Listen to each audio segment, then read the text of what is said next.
ദൈവ തിരുനാമത്തിന് മഹത്വമുണ്ടാകട്ടെ. ഈ സ്ഥാപനത്തിൻ്റെ വിസിറ്റർ ബിഷപ്പും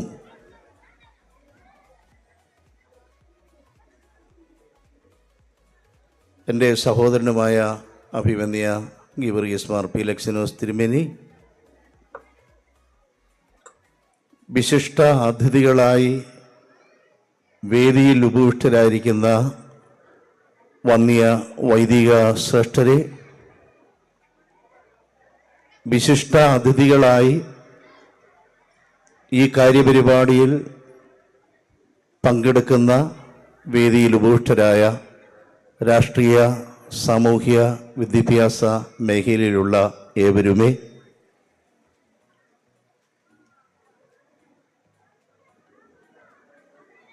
വന്യരായ സിസ്റ്റേഴ്സ്, ബഹുമാനപ്പെട്ട ബെഞ്ചി അച്ഛൻ, ഈ UP സ്കൂളിൻ്റെ ഹെഡ് മിസ്ട്രസ്, സഹപ്രവർത്തകരായ ടീച്ചേഴ്സ്, അവരെ സഹായിക്കുന്ന non teachers and other supportive staff, parents, ഈ സരസ്വതി ക്ഷേത്രത്തിൻ്റെ അഭിമാനമായ കുഞ്ഞുമക്കളെ, ഈ സ്കൂളിനെ സ്നേഹിക്കുന്ന പൂർവ്വ വിദ്യാർത്ഥികളായും അഭീതകാംക്ഷികളുമായും ഈ പരിപാടിയിൽ സംബന്ധിക്കുന്ന ഏവർക്കും സ്നേഹ വന്ദനം.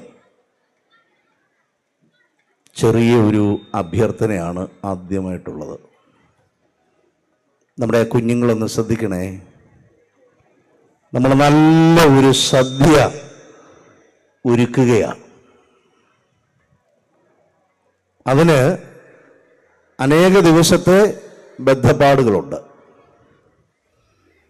അഭിമന്യ തിരുമേനി ഓർമ്മിപ്പിച്ചതുപോലെയും നാം എല്ലാം ഇപ്പോൾ വീക്ഷിക്കുന്നതുമായ അനേക വ്യക്തികളുടെ അനേക മാസങ്ങളായി, ആഴ്ചകളായി, പ്രത്യേകിച്ച് ഈ ദിവസങ്ങളിലായുള്ള അധ്വാനം മൂലമാണ് ഈ ഒരു ചടങ്ങ് ഇവിടെ നടക്കുന്നത്.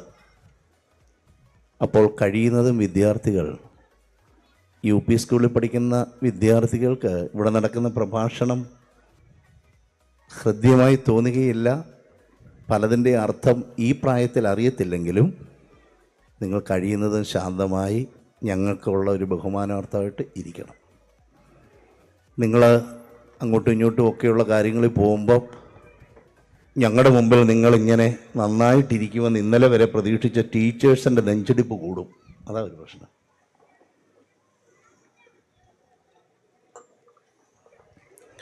ഉദ്ധിതനായ യേശുവിനെ എൻ്റെ ഗുരു എന്ന് അഭിസംബോധന ചെയ്ത ഏക വ്യക്തിയായ വിശുദ്ധ മേരി മഗ്ദലിൻ്റെ പുണ്യനാമത്തിൽ സ്ഥാപിതമായിരിക്കുന്ന കോൺവെൻറ്റും അതിനനുബന്ധമായിരിക്കുന്ന saint Mary Magdalene convent upper primary school, Kanappayyur, സാംസ്കാരിക കേരളത്തിൻ്റെ, അതിൽ വിശേഷിച്ചുമുള്ള ജില്ലയായ തൃശ്ശൂരിൻ്റെ ഒരു അഭിമാനമായ ഒരു തെലുങ്ക്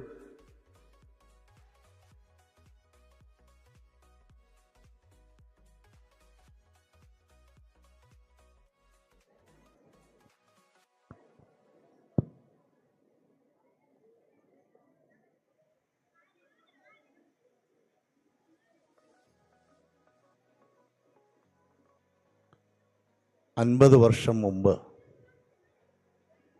ഈ സ്കൂള് ആരംഭിക്കുമ്പോൾ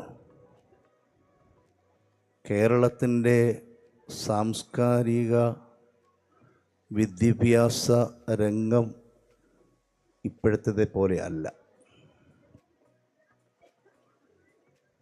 അതുകൊണ്ട് തന്നെയാണ് ഈ പ്രദേശത്തൊരു സ്കൂൾ വേണമെന്ന് ഈ നാട്ടുകാർ അഭ്യർത്ഥിച്ചത്.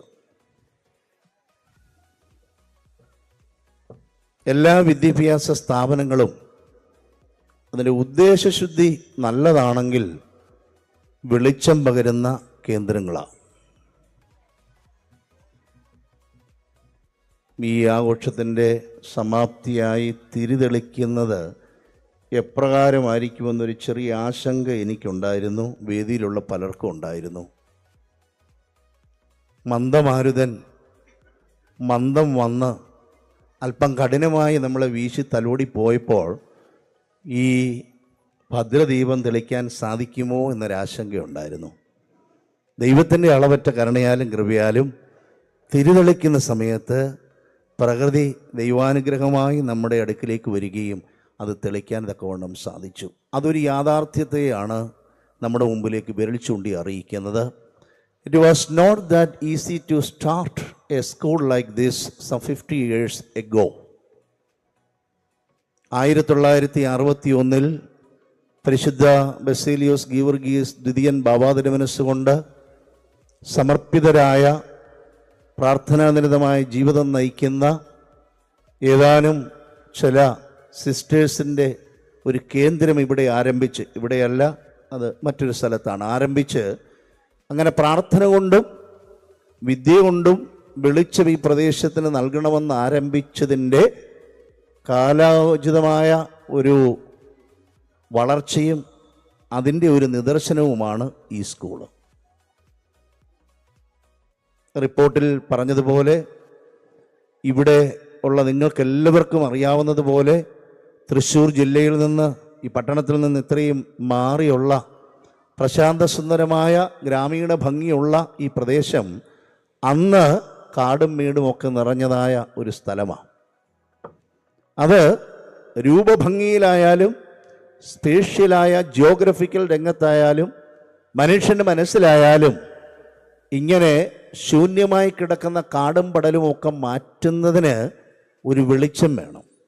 ആ വെളിച്ചമാണ് വിദ്യ. അത് നൽകുന്ന ക്ഷേത്രമാണ് വിദ്യാഭ്യാസ സ്ഥാപനം, എസ്പെഷ്യലി പ്രൈമറി UP സ്കൂളുകൾ. ഹൈസ്കൂൾ ആകുമ്പോഴത്തേക്ക് വിദ്യാർത്ഥികളുടെ പഠിക്കാനുള്ള, അതറിയാനുള്ള പ്രായവും അറിവിൻ്റെ ശേഷിയും വർദ്ധിക്കുന്നത് കൊണ്ട് കൊച്ചു തലങ്ങളിലുള്ള കുഞ്ഞുങ്ങളെ വിദ്യ അഭ്യസിക്കുകയും അവരുടെ സ്വഭാവം രൂപീകരിക്കുകയും ചെയ്യുന്നതാണ് ഏറ്റവും വലിയ ചുമതല. ഏറ്റവും വലിയ ഈശ്വരാനുഗ്രഹം ലഭിക്കുന്നതും ആ ഉദാത്തമായ കർമ്മത്തിൽ വ്യാപൃതരായിരിക്കുന്ന വ്യക്തികൾക്ക് ദൈവം നൽകുന്നതായ അനുഗ്രഹമാണ്. ഭാരതീയ പാരമ്പര്യത്തിൽ സംസ്കൃത ശ്ലോകത്തിലൂടെ നമ്മളെ ഓർമ്മിപ്പിക്കുന്നത് ആചാര്യാൽ പാദമാദത്തെ പാദം ശിഷ്യ സമേതയ പാദം സ ബ്രഹ്മചാരിഭ്യ പാദം കാലക്രമേണതു. ഇതിലെ ആദ്യത്തെ പാദത്തിനാണ് പ്രാധാന്യം. അതെന്താ?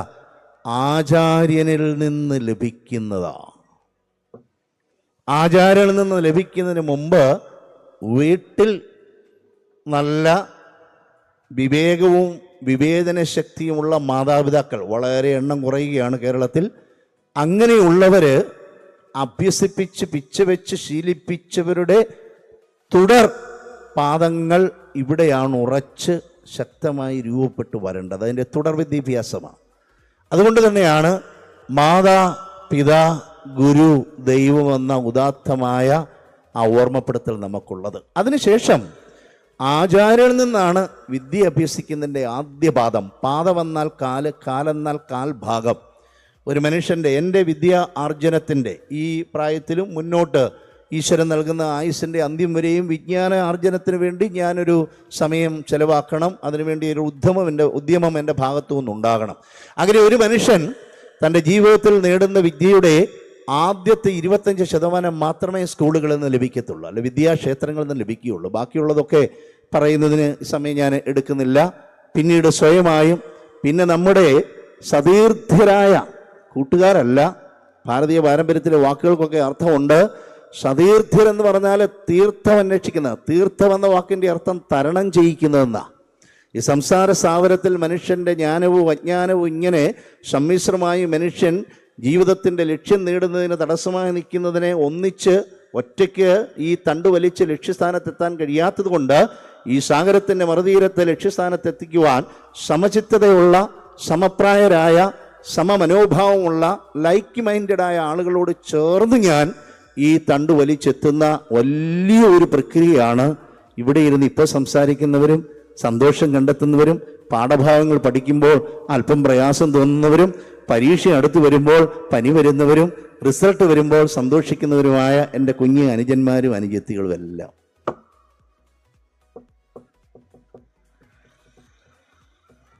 അഭിമുഖനായ തിരുമനസ്സുകൊണ്ട് പൊതുവായ 5 സന്ദേശങ്ങളിൽ ഈ സ്ഥാപനത്തെക്കുറിച്ചും പറഞ്ഞു. ഈ സ്ഥാപനത്തെക്കുറിച്ചിലേക്ക് വരികയാണെങ്കിൽ, ഇത് ഈ നാടിൻ്റെ ഒരു ആവശ്യമായി ഒരു ജനകീയമായ വിദ്യാഭ്യാസ സ്ഥാപനമാണെന്ന് എൻ്റെ പരിമിതമായ അറിവിൽ ഞാൻ മനസ്സിലാക്കുന്നു. ഇത് നാടിൻ്റെതായ ഒരു ജനകീയമായ ഒരു വിദ്യാഭ്യാസ സ്ഥാപനമാണ്. ആ തലയുയർത്തി നിൽക്കുന്ന ദേവാലയത്തിൻ്റെ ചുറ്റുപാട്, അവിടെ ശുശ്രൂഷിച്ച വൈദികൻ സമർപ്പിത ജീവിതം ഉള്ള ആളായിരുന്നത് കൊണ്ട് അഭിനന്ദനായ ജോസഫ് കോറപ്പിസ്കോപ്പ കാരശ്ശേരി, അദ്ദേഹം ആരംഭിക്കുന്ന ചെറിയ ചെറിയ ആ ഒരു പ്രസ്ഥാനത്തിൽ ഈ നാട്ടുകാർ ഇപ്പോഴിവിടെ പഠിക്കുന്നത് 338 കുട്ടികളാണ്. ആദ്യത്തെ ബാച്ച് 1976 ജൂൺ മാസത്തിൽ അന്നത്തെ വിദ്യാഭ്യാസ മന്ത്രിയും അന്നത്തെ ഭക്ഷ്യമന്ത്രിയും ഈ സമുദായ പ്രമുഖരോടും അന്നത്തെ ആത്മീയ നേതാക്കന്മാരോടും നാട്ടുകാരോടും ചേർന്ന് ഈ വിദ്യാക്ഷേത്രം ഇവിടെ ആരംഭിക്കുമ്പോൾ ഏകദേശം ഇതിനേക്കാൾ കൂടുതൽ കുട്ടികൾ ഫസ്റ്റ് ബാച്ചിൽ ഉണ്ടായിരുന്നു. എന്താണ് അതിനർത്ഥം? ഇപ്പോൾ വിദ്യാർത്ഥികളുടെ എണ്ണം സ്കൂളുകൾ കുറവാണ്, വീടുകളിൽ കുഞ്ഞുങ്ങളുടെ എണ്ണം കുറവാകുന്നു എന്ന യാഥാർത്ഥ്യം കൊണ്ടാണ് ഈ സ്കൂളിൽ എണ്ണം കുറച്ചത്, അല്ലാതെ മറ്റു തരത്തിലുള്ള കാര്യം കൊണ്ടല്ല. അപ്പോൾ 50 വർഷത്തിന് മുമ്പ് ഈ വീടുകളിലുള്ള ഈ നാട്ടിലുള്ള കുഞ്ഞുങ്ങൾക്ക് വിദ്യാവെളിച്ചം വേണമെന്നുള്ള ആവശ്യം ഈ ആത്മീയ പിതാക്കന്മാരെക്കാൾ കൂടുതൽ അന്ന് പഠിക്കാൻ വന്ന കുഞ്ഞുങ്ങളുടെ മാതാപിതാക്കൾക്ക് വളരെ അനുഭവവേദ്യമായതുകൊണ്ടാണ് അവരങ്ങനെ ഒരു റിക്വസ്റ്റ് വെച്ചതും ഇത് ആരംഭിച്ചതും. രണ്ടാമത് ഞാൻ മനസ്സിലാക്കുന്നത്, ഈ വിദ്യാക്ഷേത്രം ഈ ദേശത്തിൻ്റെ മതമൈത്രിയുടെ ഒരു വലിയ നിദർശനമാണ്. 1976 സ്കൂൾ തുടങ്ങുന്നതിന് 1975 അന്നത്തെ സമുദായത്തിലെ പ്രമാണിയായിരുന്ന MLA മന്ത്രിയും ഒക്കെ ആയിരുന്ന എലഞ്ഞിക്കൽ ജോൺ വക്കീൽ, എലഞ്ഞിക്കൽ EJ ജോൺ വക്കീൽ, അദ്ദേഹത്തോട് ഈ അഭ്യർത്ഥനയുമായി ഒരു സിസ്റ്റർ ഇവിടുന്ന് പോകുമ്പോൾ ഇവിടെയുള്ള ആളുകൾ അദ്ദേഹത്തോട് പറഞ്ഞിട്ട് അന്നത്തെ വിദ്യാഭ്യാസ മന്ത്രി വാച്ചേരി അബ്ദുറഹ്മാനെ കാണുമ്പോൾ ആ ദിവസം തന്നെ അതിൻ്റെ പേപ്പറുകൾ ശരിയാക്കി അനുവാദം നൽകി തിരിച്ചയച്ചു. ഒരു കോളേജിൻ്റെയും അതിനോടനുബന്ധമായ ഒരു ഹയർ സെക്കൻഡറിയുടെയും ഹൈസ്കൂളിൻ്റെയും സഭയിലെ CBSE സ്കൂളുകളുടെ മാനേജറായി പ്രവർത്തിച്ചു കൊണ്ടിരിക്കുന്ന എനിക്ക് ഇതുപോലെയുള്ള കാര്യങ്ങളിൽ എത്രമാത്രം നമ്മൾ ബദ്ധശ്രദ്ധരായി താഴ്ന്ന ലെവലിൽ നിന്ന് ഉയർന്ന ലെവലിൽ വരെ കയറിയിറങ്ങേണ്ട ആവശ്യമുണ്ടെന്നറിയാമോ? ഇവിടെ വിദ്യാഭ്യാസവുമായി ബന്ധപ്പെട്ട ആരൊക്കെയോ ഉള്ളതുകൊണ്ടും ഇതൊരു പൊതുപരിപാടിയായി കേരളത്തിലുള്ള മറ്റുള്ളവർ കേൾക്കുകയും പിന്നീട് കേൾക്കുകയും ചെയ്യുന്നുള്ളത് കൊണ്ട് എന്നെപ്പോലെയുള്ള ആളുകൾക്കുണ്ടാകുന്ന ഒരു സംശയം ഈ മധ്യവയസ്കനായി എനിക്കും തോന്നിയിട്ടുണ്ട്. ഇതൊരു എയ്ഡഡ് സ്കൂളായത്. എയ്ഡഡ് സ്കൂളിൽ ഒരു അധ്യാപികയെ ഗവൺമെൻറ് സാലറിയിൽ കൂടെ നൽകുന്നതായ ഒരു നോൺ ടീച്ചിങ് സ്റ്റാഫിനെ നിയമിക്കുമ്പോൾ മാനേജരാണ് അതിൻ്റെ അപ്പോയിൻറ്റിംഗ് അതോറിറ്റി ഓർഡർ നൽകേണ്ടത്. എങ്കിലും ഒരാൾ എൻട്രി കിട്ടുന്നു. 2026 ജൂൺ മാസം 1-ാം തീയതി ഒരു ടീച്ചർ ഈ സ്കൂളിലേക്ക് നിയമിതയാകുന്നു മാത്തമാറ്റിക്സ് പഠിപ്പിക്കാൻ.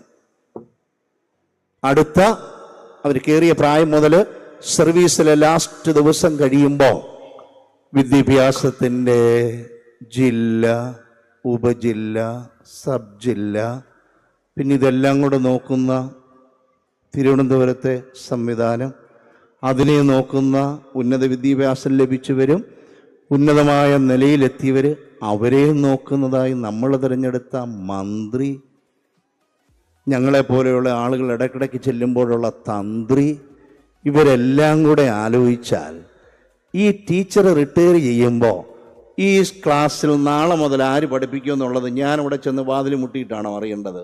അല്ല. എന്നാൽ ഈ ടീച്ചർ ഒരു ദിവസം അവധി ഹോൾ സർവീസിൽ 28 വർഷം 30 വർഷത്തെ സർവീസിൽ ഒരു ദിവസം കൂടുതലായി ലീവ് എടുത്തെന്ന് വിചാരിക്കുക. പെൻഷൻ പറ്റുന്നതിന് മുമ്പ് ഈ ഡിപ്പാർട്ട്മെന്റിൽ നിന്ന് പേപ്പർ വരും, ആ ദിവസത്തെ സാലറി സറണ്ടർ ചെയ്യണം.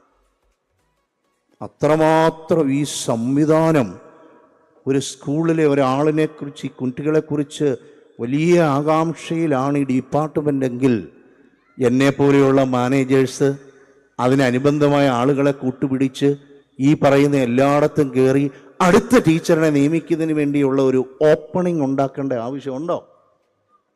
നിങ്ങളുടെയൊക്കെ വീടുകളിൽ അങ്ങനെയാണോ? പലചരക്ക് സാധനം നിങ്ങൾ മേടിച്ചു കൊടുത്ത് തീരുന്നതിന് മുമ്പ് മേടിച്ചു കൊടുക്കുകയോ, ഭാര്യ ഒരു പ്രാവശ്യം പറയുമ്പോൾ നമ്മൾ മേടിച്ചു കൊടുക്കുകയോ ചെയ്യും. ഇല്ലെങ്കിൽ അതിൻ്റെ അർത്ഥം എന്താ? നമ്മൾ ഉത്തരവാദിത്തമില്ലാത്തവനാണ്. അപ്പം അങ്ങനെ കഴിഞ്ഞ 50 വർഷമായി ഈ വിദ്യാഭ്യാസ സ്ഥാപനം മതമൈത്രിയുടെ ഒരു ഉത്തമ കേന്ദ്ര ബിന്ദുവായി ഇവിടെ ഇങ്ങനെ ശോഭിക്കുക. മൂന്നാമത്, ഈ നാടിന് ശരിക്കും വിദ്യ പകരുന്ന ഒരു വിദ്യാക്ഷേത്രമാണ് ഇത്. നമുക്കറിയാം, ടൗണിലോ മറ്റുള്ള സ്ഥലത്തോ ഒക്കെ ആണെങ്കിൽ വിവിധ തരത്തിലുള്ള സ്കൂളുകളുണ്ട്. ഏതെല്ലാം സിലബസുകളുള്ള, എയ്ഡഡ് ഉണ്ട്, അൺഎയ്ഡഡ് ഉണ്ട്, പ്രൈവറ്റ് ആയിട്ടുള്ളതുണ്ട്. അങ്ങനെ വിവിധ തരത്തിൽ, വിവിധ ശ്രേണികളിൽ അതിൻ്റെ നിയമവ്യവസ്ഥയനുസരിച്ച് തന്നെ നമുക്ക് വിദ്യാഭ്യാസ സ്ഥാപനങ്ങൾ ആരംഭിക്കാം.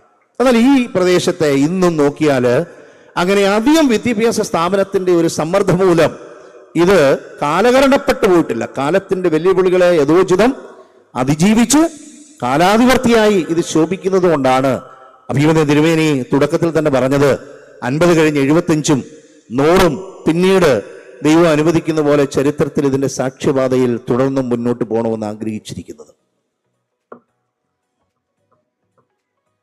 ഇതൊരു വെളിച്ചത്തിൻ്റെ കേന്ദ്രമാണ്. ഈ വെളിച്ചത്തെ കെടുത്തുന്ന ശക്തികൾ സമൂഹത്തിൽ ശക്തമായി ഉണ്ട്, വരും കാലങ്ങളിലും ഉണ്ടാവും. എന്നെ കേൾക്കുന്ന മാതാപിതാക്കളെ, എന്നെ കേൾക്കുന്ന കുഞ്ഞുങ്ങളെ, ഈ ചടങ്ങിൽ വന്നിരിക്കുന്ന ഏവരുമേ, വിദ്യാഭ്യാസം എന്നാൽ, അതുകൊണ്ട് വിദ്യ ആർജിക്കുന്ന ഒരാൾക്ക് പ്രധാനമായും ഉണ്ടാകേണ്ടത് ചൂഷണത്തിനെതിരെയുള്ള, നമ്മളെ അടിമപ്പെടുത്തുന്ന പ്രവർത്തനങ്ങൾക്കെതിരെ ജാഗ്രത പുലർത്താനും ശക്തി നേടുവാനുമുള്ള സംവിധാനമാണ് വിദ്യാഭ്യാസം. ഇപ്പൊ ഈ UP സ്കൂളിൽ പഠിക്കുന്ന കൊച്ചു കുഞ്ഞുങ്ങളെ സംബന്ധിച്ച് മാത്തമാറ്റിക്സിൻ്റെയോ കെമിസ്ട്രിയുടെയോ ഹിന്ദി, ഉറുദു, സാൻസ്ക്രിറ്റ്, ഇംഗ്ലീഷ്, ഹിന്ദി പാഠങ്ങളുടെ ചില കാര്യങ്ങളൊക്കെ ഹൃദയസ്ഥമാക്കാൻ, കാണാതെ പഠിക്കാൻ, എമൗണ്ട് കുറഞ്ഞു വരിക, കാണാതെ പഠിക്കാൻ അവരൊത്തിരി ബന്ധപ്പെടുന്നുണ്ടാകാം. അത് കാണാതെ പഠിക്കുന്നത് ഈ വിദ്യാക്ഷേത്രത്തിൽ നിന്ന് ഇറങ്ങിക്കഴിയുമ്പോൾ അങ്ങനെ തന്നെ ചിലപ്പോൾ പ്രയോജനപ്പെടത്തില്ല. പിന്നെ ഈ അഭ്യസിച്ചുകൊണ്ട് എന്താണ് നമ്മളെ ചൂഷണം ചെയ്യുന്ന, നമ്മുടെ ലഭിച്ച വെളിച്ചം കെടുത്തുന്ന തിന്മയുടെ കരാതഹസ്തങ്ങൾ സമൂഹത്തിൽ ഉയരുമ്പോൾ അതിനെതിരെ നിതാന്ത ജാഗ്രത ജീവിതത്തിന്റെ അന്ത്യം വരെ പുലർത്താനുള്ള ശാക്തീകരണമാണ് ഈ വിദ്യ അഭ്യസിക്കുന്നത്. അതിന് കഴിഞ്ഞ 50 വർഷത്തോളമായി ജൂബിലി എന്ന ഇംഗ്ലീഷ് വാക്ക് ജോയേൽ എന്ന് പറയുന്ന എബ്രായ ഭാഷയുടെ, ഹീബ്രു ഭാഷയിലുള്ള ഒരു ബിബ്ലിക്കൽ പദമാണ് ഈ ഇംഗ്ലീഷ് ഭാഷയിലേക്ക് വിവർത്തനം ചെയ്തിരിക്കുന്ന ജൂബിലി. അതിൻ്റെ അർത്ഥം ആടിൻ്റെ വലിയ കൊമ്പ്, അതിൽ കൂടിയുള്ള കാഹളധ്വനി, കാഹളം മുഴക്കുക എന്നാണ്. അതിന് അന്നത്തെ മത സാമൂഹിക രാഷ്ട്രീയ രംഗങ്ങളിലുള്ള അർത്ഥതലങ്ങളിലേക്ക് ഞാൻ പോകുന്നില്ല. ഇതൊരു വലിയ വിളംബരമാണ്. This is a great proclamation. ജൂബിലിയും എന്നുള്ളത് ലാറ്റിനിൽ നിന്ന് ഇങ്ങോട്ട് വിവർത്തനം ചെയ്ത് എടുത്തിരിക്കുന്ന ജൂബിലി 2026 50 വർഷം എന്ന് ഇവര് വിഭാവനം ചെയ്തിരിക്കുകയാണ്. ഞാൻ എൻ്റെ വാക്കുകൾ ഉപസംഹരിക്കട്ടെ. എൻ്റെ ജീവിതത്തിലെ ഇതുപോലെയുള്ള ഫംഗ്ഷനുകൾ, ഞാൻ നേരത്തെ പറഞ്ഞ സഭ എന്നെ ഏൽപ്പിച്ചിരിക്കുന്ന വിദ്യാഭ്യാസങ്ങളുമായി ബന്ധപ്പെട്ട ചുമതലയുള്ള ആളെന്നുള്ള നിലയിൽ ഒരു വർഷത്തിൽ ധാരാളം വേദികൾ പങ്കിടുമെങ്കിലും ഈ മലങ്കര സഭയുടെ ജാതി വ്യവസ്ഥതകൾ കൂത്തരങ്ങ് നടത്തിക്കൊണ്ടിരുന്ന കേരളത്തിൻ്റെ പഴയ ചുറ്റുപാടിൽ മനുഷ്യന് വെളിച്ചം കൊടുക്കുവാൻ പള്ളിയോട് ചേർന്ന് കൂടങ്ങൾ പണിഞ്ഞ് പള്ളിക്കൂടങ്ങൾ ഉണ്ടാക്കി കേരളത്തെ പ്രബുദ്ധ കേരളമാക്കിയതിന് ശക്തമായ നേതൃത്വം കൊടുത്ത ആത്മീയ പിതാക്കന്മാർ ഉൾക്കൊള്ളുന്നതായ തൃശ്ശൂർ കുന്തംകുളം പ്രദേശത്ത് നിന്ന് എൻ്റെ സഭയുടെ മഹാരഥന്മാരായ മത അധ്യക്ഷന്മാരായിരുന്നവരുടെ സാമൂഹ്യവും വിദ്യാഭ്യാസപരമായ കാഴ്ചപ്പാടിൻ്റെ സമൂർദ്ധമായ ഭാവമാണ് ഈ സ്ഥാപനങ്ങൾ രണ്ടും. ഇതിനോടനുബന്ധമായി സ്ഥാപിച്ചിരിക്കുന്ന മറ്റ് വിദ്യാഭ്യാസ സ്ഥാപനങ്ങളും ആ പിതാക്കന്മാരുടെ പാദസ്മരണകളെ അയവിറക്കിക്കൊണ്ട് അവരുടെ ധന്യമായ സ്മരണയ്ക്ക് മുമ്പിൽ ഞാൻ സ്മരണാഞ്ജലി അർപ്പിക്കാൻ ഈ സമയം എടുക്കുകയാണ്.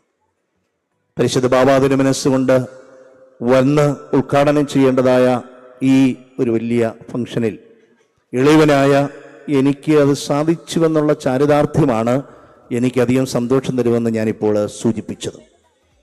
ഇവിടെ കാലാകാലങ്ങളിൽ പ്രാർത്ഥന കൊണ്ടും ജീവിതം കൊണ്ടും പരിചിന്തനം കൊണ്ടും ഈ സമൂഹത്തിലെ ആളുകളോടുള്ള ബന്ധം കൊണ്ടും അനേക തരത്തിൽ പ്രവർത്തിച്ച് കണ്ണുനീരും വിയർപ്പും ഒഴുക്കിയിരിക്കുന്ന മൺമറഞ്ഞു പോയ എല്ലാവരെയും അഭിമന്യ തിരുമനസ്സുകൊണ്ട് സൂചിപ്പിച്ചതുപോലെ വിവിധ രംഗങ്ങളിൽ ശ്രേണികളിൽ പ്രവർത്തിച്ചവരെ നന്ദിയോടെ നമുക്ക് സ്മരിക്കാം. ഇപ്പോൾ ഇതിന് നേതൃത്വം കൊടുക്കുന്നവരെ ഞാൻ മുക്തകണ്ഠം പ്രശംസിക്കാൻ ആഗ്രഹിക്കുന്നു. ധാരാളം പരിമിതികൾ ഇതിൻ്റെ ഇൻഫ്രാസ്ട്രക്ചറുകൾക്കുണ്ട്, ഈ സ്കൂളിനുണ്ട്, അതിന് മാനേജ്മെൻറ്റിനുണ്ട്. അതൊക്കെ അവഗണിച്ച് ദിനരാത്രങ്ങൾ അഹോരാത്രം പണി ചെയ്ത് നല്ല രീതിയിൽ ഇതിനെ ആക്കുവാൻ തക്കവണ്ണം നല്ല സിസ്റ്റേഴ്സിൻ്റെ, ടീച്ചേഴ്സിൻ്റെ, നാട്ടുകാരുടെ, ഈ വേദിയിൽ ഉപവിഷ്ടരായിരിക്കുന്ന വിവിധ രംഗങ്ങളിൽ പ്രവർത്തിക്കുന്ന എല്ലാവരുടെയും ചെറുതും വലുതുമായ ഒരു സപ്പോർട്ട് ലഭിച്ചതുകൊണ്ടാണ് കുരുന്നുകൾ നൃത്തം കഴിച്ചും ഗാനങ്ങൾ ആലപിച്ചും നമ്മളെ സന്തോഷിപ്പിച്ചത്. അതിന് അവരെ ഞാൻ അനുമോദിക്കുന്നു. തുടർന്നും നിങ്ങളുടെ സ്നേഹവും കരുതലും നിർലോഭമായ സഹായ സഹകരണങ്ങളും ഈ വിദ്യാക്ഷേത്രത്തിനുണ്ടാകണം, ഇതിൽ പ്രവർത്തിക്കുന്നവർക്കുണ്ടാകണം, ഈ കുഞ്ഞുങ്ങൾക്കുണ്ടാകണമെന്ന് ആശംസിച്ചുകൊണ്ട് ജൂബിലി സന്ദേശം നൽകി ഞാൻ എൻ്റെ ഉദ്ഘാടന കർമ്മം ഞാൻ പൂർത്തീകരിക്കുന്നു. മറ്റൊരു കാരണത്തിനും കൂടെയാണ് നമ്മൾ ഇവിടെ എത്തിയിരിക്കുന്നത്. അത് ഈ മാതാപിതാക്കളെ കണ്ടാൽ നമുക്ക് മനസ്സിലാവും. ഈ മാതാപിതാക്കൾ ഈ ഉഷ്ണകാലത്ത് ഇങ്ങനെ വന്നും ഇനിയും വന്നുകൊണ്ടിരിക്കുന്നതിൻ്റെ കാര്യം എന്താണെന്നറിയാമോ? അവർക്കൊരു കാര്യം കാണണം, കേൾക്കണം. എന്താ? എൻ്റെ മകളുടെ, എൻ്റെ മകൻ്റെ പെർഫോമൻസ് എനിക്ക് കാണണം. അല്ലാതെ കാണാനാണെങ്കിൽ റിയാലിറ്റി ഷോ നമ്മുടെ വീട്ടിൽ ഒറിജിനലെ വെമ്പുന്ന തരത്തിൽ അവിടെ നമ്മുടെ എത്തും. ഇത് എൻ്റെ മകളുടെ, എൻ്റെ മകൻ. അതുകൊണ്ട് ഈ ദിവസത്തിന് വിദ്യാർത്ഥികൾ പറഞ്ഞ് നിങ്ങൾ അണിനിറന്നിരിക്കുന്നത് ഈ ദിവസത്തിന് മറ്റൊരു പ്രത്യേകത എന്താ? Annual day. ആനുവൽ ഡേ എന്ന് പറഞ്ഞാൽ ഇത് ഈ വർഷത്തെ വിദ്യാഭ്യാസ പ്രവൃത്തി ദിവസത്തിന്റെ അവസാന ദിവസം എന്ന് കരുതരുത്. വർഷത്തിൽ ഒരിക്കൽ. ആനോ എന്ന ലാറ്റിൻ പദത്തിൽ നിന്നാണല്ലോ ആനുവൽ എന്ന് വരുമ്പോൾ വർഷത്തിൽ ഒരിക്കലാ. അപ്പൊ ഇവിടെ നല്ല സദ്യ ഒരുക്കിയിട്ടുണ്ട്. ഇപ്പൊ തന്നെ നിങ്ങൾ ശ്രദ്ധിച്ചാൽ അറിയാം, അതിന്റെ മണം വരുന്നുണ്ട്. അത് നമ്മളിൽ ഉദ്ദീപിക്കുന്നതായ ചില വിശപ്പ് നമുക്ക് വരുന്നുണ്ട്. പ്രത്യേകിച്ച് രണ്ട് പ്രമുഖമായ മതങ്ങളുടെ നോമ്പിൻ്റെയൊക്കെ കാലഘട്ടത്തിൽ നമുക്ക് ടെംപ്റ്റേഷൻ എടുക്കുന്നുണ്ടെങ്കിലും കുഞ്ഞുങ്ങൾ പാടും, അവർ നൃത്തം കളിക്കും, അവർ പലതരത്തിലുള്ള കലാരൂപങ്ങൾ ഇവിടെ അവതരിപ്പിക്കും. ഇത് നമ്മുടെ ദിവസമാണ്. This is a day for us and this is a day of joy and celebration. Let us celebrate the annual day of this prestigious institution in a very flamboyant way in the afternoon. From the part of the Malankara Orthodox Church, which is pumping the energy to all the people who are working behind them running the school, is taking this opportunity to extend all the very best to the schools, not only to the UP school, but all the schools run by the same management, as we celebrate the golden jubilee of MMC Kanipayyur. എല്ലാവർക്കും ആശംസകൾ. ഇച്ചിരിയൊക്കെ പ്രയാസങ്ങൾ സഹിച്ചായാലും സന്തോഷം കണ്ടെത്താൻ ശ്രമിക്കുക. വൈകുന്നത് വരെ കണ്ണും കാതും ഹൃദയവും തുറന്ന് ഈ സദ്യയുടെ ഓരോ ഭാഗം കഴിച്ച് സന്തോഷം പങ്കിടുക. എല്ലാവർക്കും എല്ലാവിധമായ അഭിനന്ദനവും നേരുന്നു. ദൈവം ഏവരെയും അനുഗ്രഹിക്കട്ടെ. I am so grateful to the organizers of this program for having me invited to inaugurate this prestigious, auspicious occasion. ദൈവം ഏവരെയും അനുഗ്രഹിക്കട്ടെ.